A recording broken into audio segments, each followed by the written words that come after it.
என்னென்ன types of minds of people இருக்காங்க. அந்த வேரியேஷன் தெரிஞ்சதுன்னா நம்ம என்ன ஸ்டேஜில் இருக்கோம். Positive versus negative. ஒருத்தரை பார்க்கும்பொழுது அவங்கள்ட்ட இருக்கக்கூடிய பாசிட்டிவ் குவாலிட்டிஸ் நம்ம பார்க்குறோம், கண்காணிக்கிறோம், கவனிக்கிறோம் அப்படின்னா நாம எப்படிப்பட்ட person? we are positive. Negative பார்க்கணும்னா அவங்கள்ட்ட இருக்க நெகட்டிவ் குவாலிட்டிஸை மட்டும் பார்க்கணும்னா நாம நெகட்டிவ் பர்சன். உண்மை தானே? நாம எதை பார்க்குறோமோ எதை கவனிக்கிறோமோ அதுதான் நாம. ஸோ எது நல்லது? எது நல்லது? பாசிட்டிவ். ஸோ நாம எப்படி மைண்ட் செட்ல இருக்கோம், அதை எப்படி டிரான்ஸ்ஃபார்ம் பண்ணணும். Next one, right versus easy. இப்போ உங்க அம்மா கரெக்ட் போக சொல்றாங்க, என்ன பண்ணுவீங்க? உடனே துணியில எடுத்துட்டு விருதுன்னு போயிட்டு சரக்கு வாங்கிட்டு வந்துருவீங்க இல்லையா? இப்போ எல்லா நாளும் அப்படியே பண்ணினா அது ஒரு யூஸும் இல்லை. ஆனா என்னைக்காவது பக்கத்துல தானே இருக்கு, கொஞ்சம் நடந்து போனோம்னா மைண்ட் ரிலாக்ஸ் ஆகும். வெளியில போறோம், ஒரு நாய் வருது, அந்த நாய் கூட பேசிட்டு அதுக்கு ரெண்டு பிஸ்கெட்டை வாங்கி போட்டுட்டு அதோட அன்பை நம்ம பரிமாணம் பண்ணிக்கலாம். பக்கத்துல ஒரு குழந்தை வெளியில விளையாடிட்டு இருக்கு, அந்த குழந்தைய பார்த்து நம்ம சிரிக்கிறோம், டாடா டாடா, என்ன சந்தோஷமா இருக்குல்ல? இதெல்லாம் வண்டியில போய் வந்தா நடக்குமா? ஆனா என்னது எல்லா நேரம் இப்போ வீட்டுல கெஸ்ட் வந்துட்டாங்க, இல்ல நான் வண்டி போக மாட்டேன், நான் நடந்தான் போவேன், இதெல்லாம் பார்த்துட்டு தான் போவேன், அந்த அப்படி பண்ணக்கூடாது. சரியா? ரைட் எது, ஈஸி எது? லிஃப்ட் யூஸ் பண்றது, ஸ்டெப்ஸ் யூஸ் பண்றது நல்லது. எல்லா டைமும் லிஃப்ட் யூஸ் பண்றது ஈஸி பர்சன். ஸோ நீங்க எது எந்த ஸ்டேஜ்ல இருக்கீங்க அப்படின்னு பார்க்கணும். அடுத்தது growth versus complaint. நம்மளுடைய வளர்ச்சிக்கு யாரு காரணம், என்ன எது தடையா இருக்கு அப்படின்னு பாக்குறது நல்லதா? இல்ல இவங்களாலதான் எனக்கு இந்த மாதிரி என்னால படிக்க முடியல, என்னால எக்ஸாம் பண்ண முடியல, கம்ப்ளைண்ட் அடுத்தவங்க மேல கையை போடும் பண்றது நல்லதா? எது நல்லது?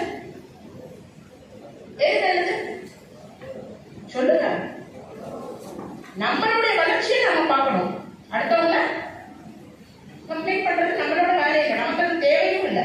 அதனால 5 பைசா நமக்கு பிரயோஜனம் இருக்காது. அடுத்தது ஃப்ரீ வர்சஸ் பிஸி. எல்லாத்துக்கும் 24 மணி நேரமா நீங்க எப்பவும் எப்படி உங்களை வச்சிருக்கீங்க? அதே மாயா இப்பதான் நாங்க எக்ஸாம் முடிச்சுட்டு +2 எக்ஸாம் முடிச்சு பாடா படிச்சு வந்திருக்கோம். என்ன மறுபடியும் இங்க உட்காந்து படின்னு சொன்னா நாங்க என்னதான் பண்றது? எல்லாத்துக்குள்ளாரையும் ஓடும் இல்லையா? நாம எப்பயுமே என்ன பண்ணணும், கொஞ்சம் ஃப்ரீயாவும் வச்சுக்கணும், பிஸியாவும் வச்சுக்கணும். எல்லா நேரமும் ஃப்ரீயா இருக்க முடியாது, எல்லா நேரமும் பிஸி ஷெட்யூல்லையும் இருக்க முடியாது. கொஞ்சம் மாத்தி மாத்தி நாம அந்த 24 hours எப்படி நாம அதை யூஸ் பண்றோம் அப்படிங்கிறத பொறுத்து பார்த்துக்காரு. Reason versus excuse. இப்ப நான் சொல்றேன், நம்மளுடைய வளர்ச்சிக்கு என்னெல்லாம் தேவை, இல்ல என்னெல்லாம் தடையா இருக்கு அப்படின்னு காரணத்தை கண்டுபிடிக்கிறது நல்லதா, இல்ல எக்ஸ்கியூஸ் பண்றது நல்லதா? இல்ல மழை பெய்ஞ்சதுனால, வீட்டுல கெஸ்ட் வந்துட்டதுனால ஏதோ ஒரு எக்ஸ்கியூஸ் சொல்லுவோம் இல்லையா? அப்ப அது மாதிரி நாம இருப்போமா, நம்மளுடைய மைண்ட் செட் அப்படி இருக்கா அப்படின்னு பார்க்கிறது. அடுத்தது ப்ரோஆக்டிவ் வர்சஸ் ரியாக்டிவ். ப்ரோஆக்டிவ்னா என்ன?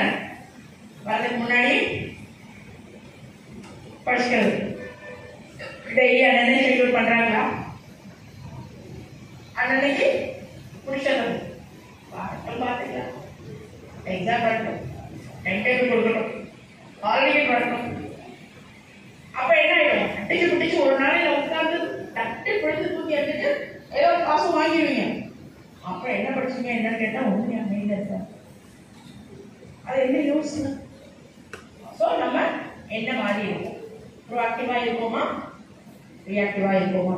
Now versus later. இப்பவே செய்யறோமா இல்ல தள்ளி போடுறோமா? எந்த வேலையுமே. Fixed versus open. ஃபிக்ஸட்னா என்ன? நம்ம ஒரு மைண்ட் செட் பண்ணிடுவோம், இது இப்படிதான், இதை விட்டு நான் மாற மாட்டேன். பட் ஓபன் மைண்டடா இருந்துச்சுன்னா நிறைய நம்ம கத்துக்கலாம், நிறைய விஷயங்கள் நம்மளுக்குள்ளார போகும். Abandon versus scarcity. இப்போ கேட்டேன், நைட்டு நல்லா தூங்கிங்களா, நைட்டு சாப்பிட்டீங்களா, காலையில சாப்பிட்டீங்களா இல்லையா? நம்மளுக்கு எவ்வளோ வசதிகள் இருக்கு, நம்மளை விட எவ்வளோ கஷ்டப்படுறவங்க இருக்காங்க இல்லையா? அப்போ நாம நமக்கு கொடுக்கப்பட்டதை நினைச்சு நன்றி செலுத்துறோமா? இல்ல நம்ம கிட்ட கெட் இல்ல, எனக்கு காலேஜ் போறதுக்கு கெடியம் பைக் இல்ல, இல்லாததை நினைச்சு வருத்தப்படுறோமா? இருக்கிறத நினைச்சு சந்தோஷப்படுறோமா? இல்லாத நினைச்சு வருத்தப்படுறோம் இல்லையா? அப்ப அத மாதிரி பார்க்கணும். Curiosity versus competitive. நாம எப்படிப்பட்ட மைண்ட் செட்ல இருக்கோம்? கியூரியாசிட்டி என்னது? அதுல இருந்து நம்ம நிறைய விஷயம் கத்துக்கலாம், ரொம்ப ஆர்வமா கத்துக்கலாம். காம்படிட்டிவ்ல என்ன இருக்கும்? போட்டி இருக்கும், வேகம் இருக்கும், கூடவே என்ன வரும்? ஜெலஸ் வரும். நாம எப்படி ஜெயிக்கணும் அப்படிங்கறத விட அடுத்தவங்களை எப்படி தட்டி உட்கார வைக்கணும் அப்படின்னு. சோ அது தேவையில்லை.